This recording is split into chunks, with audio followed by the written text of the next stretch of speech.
welcome back. Today I have this Handmaid's Tale inspired look for you. For those of you who haven't read the book or watched the TV series, I highly recommend it.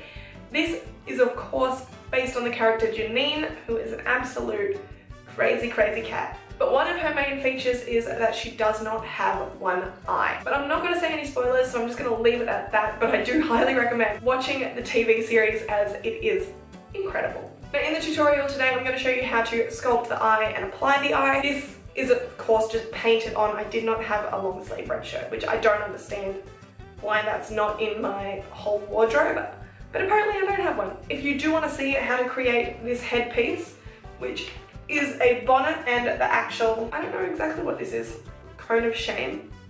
I have no idea. So if you'd like to see how to make these two, the tutorial will be coming tomorrow for you. It will be linked down below or at the end of this video when it is live. So don't forget to subscribe and turn on that notification bell so you do not miss the tutorial when it is live. Now for this look, guys, you are going to have one eye completely closed. I do think I may have put this on the wrong eye, but does it really matter? No, you're still going to get the same full effect. So just always be wary, guys, when you're covering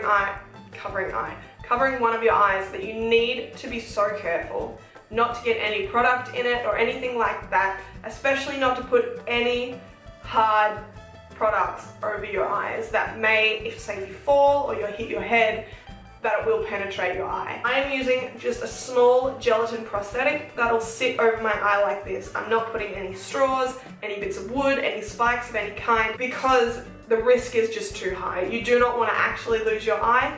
And you do see it around Halloween, and I hate to go on this rant, but so many people not taking into account their own safety when doing a look. And I get that the tin can on the eye, it's a fun viral look that everyone does, but if that tin was to, say if you were to hit your head against the wall, that tin would cut your eye and it would be a horrible time. And Halloween's not about having a horrible time. I'm not saying I'm perfect, and in the past I have done things that in reality probably weren't the safest, but you gotta learn and you gotta progress from that. But that's enough of that rant. I'm gonna get on to applying this to my face. Before I do that though, I will show you the process of the actual sculpting of this eye. I apologize for my voice. I will be doing a voiceover for this entire video, except for the intro and the outro and this little bit.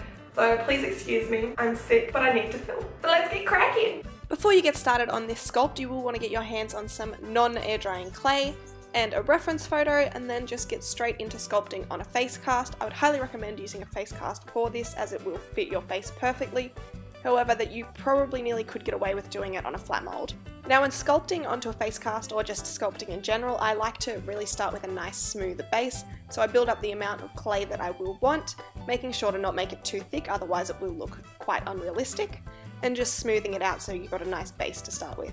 Next I'm going in and adding the slit for the eye. It is quite a closed over eye, so there's not the full slit there, as there is a lot of scarring over the actual gap. So I just go in and work with that, adding the scars and a little bit of texture as I go, using Vaseline to smooth it out. Next I go in with an actual sponge, just to give it a little bit of texture so it's not smooth, to make it look a little bit more like skin. And then I go in and add flashing, just to make sure that the sculpt is ready for casting. So this is actually a gelatin prosthetic, so it is equal parts pretty much water, gelatin and glycerin. I do have a full video on that. I will link it down below so you guys can check it out yourselves. If not, it will be linked at the end of this video. To apply this, I will be using Prosthetic.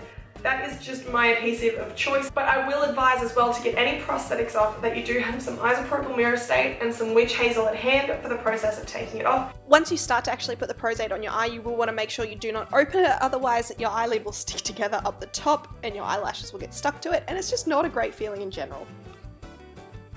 Okay, so now I'm going to get some warm witch hazel and try and blend away the edges as much as I possibly can, to try and get them as nice and flat and make it look seamless. Now just with a little bit of warm witch hazel on a cotton bud, I'm just going in and blending out the edges. You shouldn't have to work too hard at this, it should dissolve pretty much right away.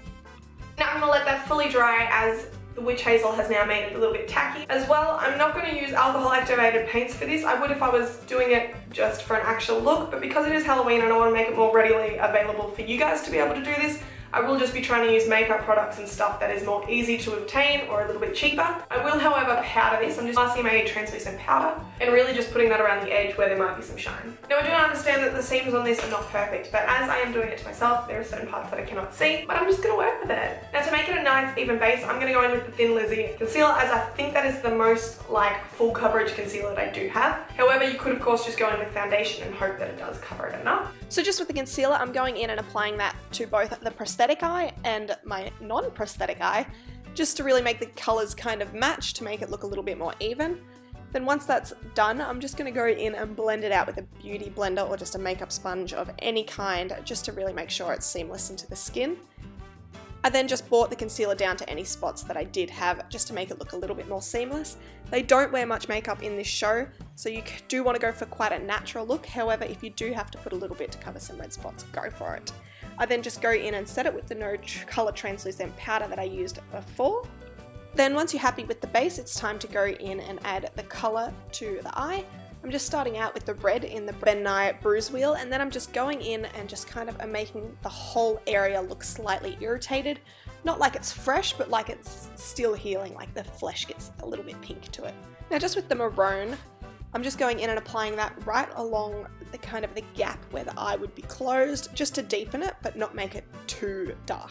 Now just along the edges where I did make the scars, I'm putting a deeper tone just to make it really look like there is some deeper wounds in the eye.